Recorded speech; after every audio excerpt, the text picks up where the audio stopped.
கர்த்தருக்குள் அன்பானவர்களே, உங்கள் அனைவரையும் வாழ்த்துகிறேன். இந்த நாள் ஆசீர்வாதமான நாளாக இருப்பதாக.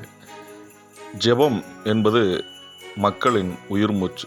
ஜெபம் என்பது நம் அனைவரும் கடவுளோடு ஏற்படுத்திக் கொள்ளுகிற ஐக்கியம், உறவு. ஜெபத்தினால் ஆகாத காரியம் எதுவும் இல்லை. நாம் ஜெபித்து பல அற்புதங்களை நாம் பெற்றுக்கொள்ள முடியும். மத்தேயு 21 சொல்லுகிறது, மேலும் நீங்கள் விசுவாசம் உள்ளவர்களாய் ஜெபத்தில் எவைகளை கேட்பீர்களோ அவைகளையெல்லாம் பெறுவீர்கள் என்றார். நாம் விசுவாசத்தோடு ஜெபத்தில் எந்த காரியத்தை குறித்து கேட்டாலும் அதை தருவதற்கு அவர் வல்லமையுள்ளவராக இருக்கிறார். ஆகவே நம்முடைய வாழ்க்கையிலும் அதிகமாக ஜெபத்திற்கு முக்கியத்துவம் கொடுப்போம். ஜெபம் என்பது மலைகளை நொறுக்கக்கூடியது, மிகப்பெரிய காரியங்களையும் செய்யக்கூடியது. நம் வாழ்க்கையில் நாம் கேட்கிற அத்தனை அற்புதங்களையும் நம்முடைய ஜெபம் நமக்கு செய்யும். கர்த்தர் தாமே உங்களை ஆசீர்வதிப்பாராக. ஆமென்.